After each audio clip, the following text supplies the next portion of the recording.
For 4 years in the United States of America, we had a president who stood up at press conferences and talked tough about Vladimir Putin, and then Putin invaded Ukraine and destroyed a significant chunk of the country. The path to peace and the path to prosperity is maybe engaging in diplomacy. We tried the pathway of Joe Biden of thumping our chest and pretending that the President of the United States' words mattered more than the President of the United States' actions. What makes America a good country is America engaging in diplomacy. That's what President Trump is doing. Can I ask you? Sure. Yeah? Yeah. Okay. So he occupied our parts, big parts of Ukraine, part of East and Crimea. So he occupied it on 2014.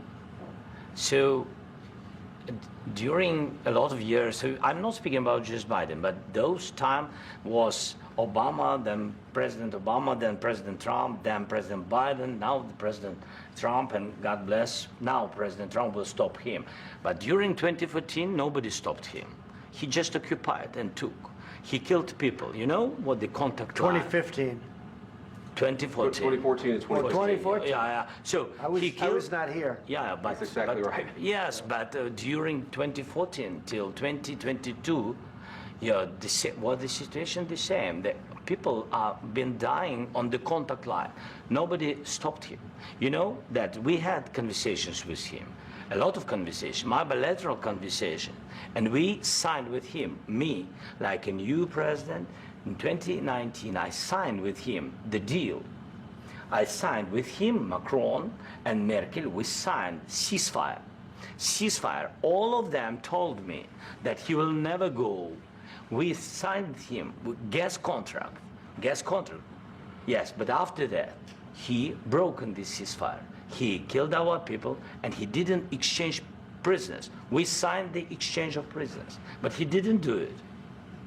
What kind of diplomacy, JD, you are speaking about? What do you mean?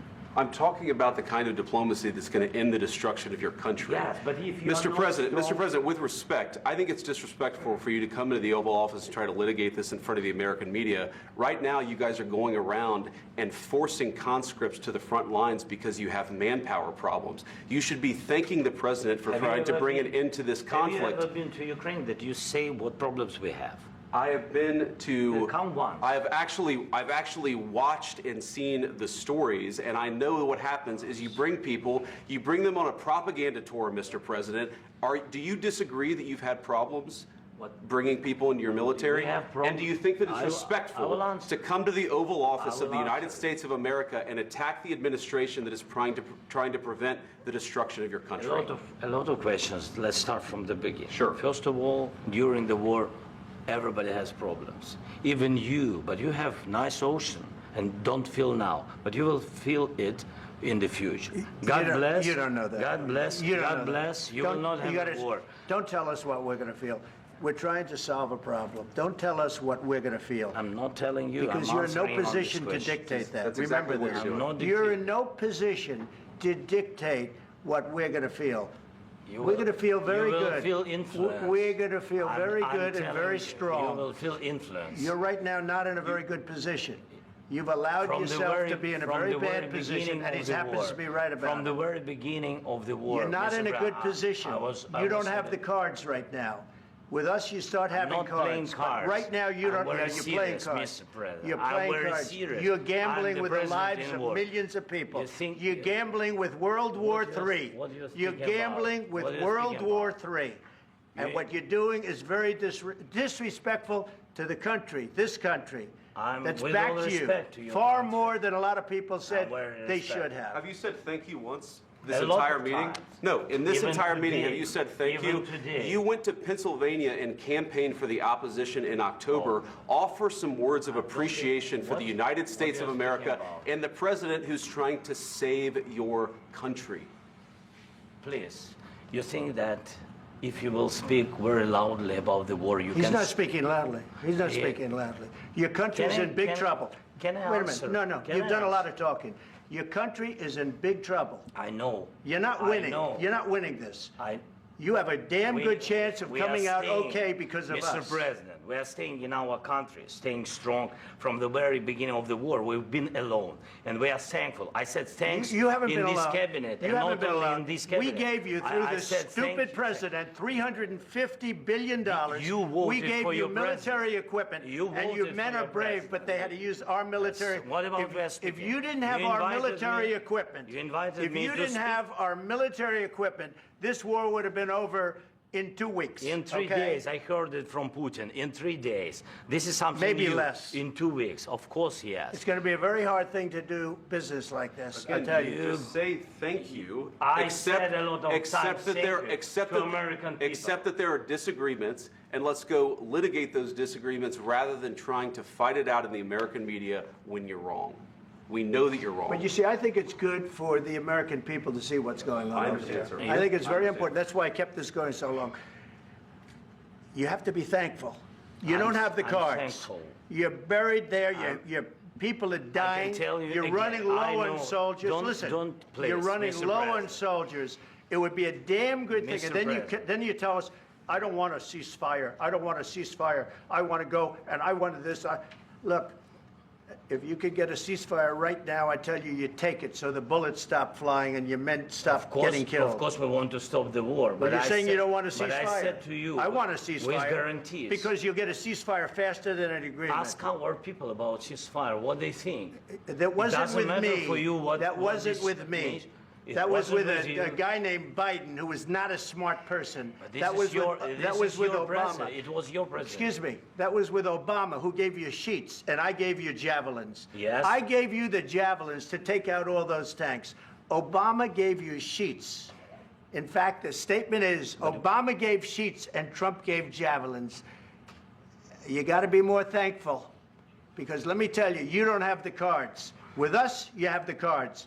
But without us, you don't have any cards. Caitlin, I do want to, because there were a lot of things that were just not true, aside from just the tone and tenor and the monumental, historic, not in a good way, historic event that we just saw in the Oval Office. Caitlin, it really did seem to devolve when the vice president said to Zelensky, we just want diplomacy. And what Zelensky was trying to do was say, we had that. We had a deal with Russia. We had an agreement, the Minsk agreement, and Russia didn't abide by it. So I want some guarantees that that won't happen again. And then it devolved in a way that is really, really remarkable. The screaming, I mean, you have been with Donald Trump a lot. We have seen and heard about Trump getting upset and losing his temper. I think this is probably the first time we have seen it like this on camera. We also should say, Caitlin, that let's just be clear. I'm not saying that there wasn't genuine anger here, but he understands when the television cameras are there, as does J.D. Vance, and we can't lose sight of the performance aspect of this. It was incredibly genuine, though. I mean, J.D. Vance said that this shouldn't be litigated in front of the press. Trump said, actually, no, it should be. I'm glad that this is happening. And, you know, the way that this built, just to give context of the 40 minutes that happened before what you just watched, the most remarkable part of this interaction was there were moments where President Zelensky would do what we saw the other European leaders do this week, where they step in to correct either on aid to Ukraine or to talk about Putin and the fact that he can't be trusted. At one point, Zelensky called him a killer and saying that there should be no compromises with him. And the U.S. officials were sitting there just kind of listening to this. And it was at that point, though, where Vice President Vance stepped in.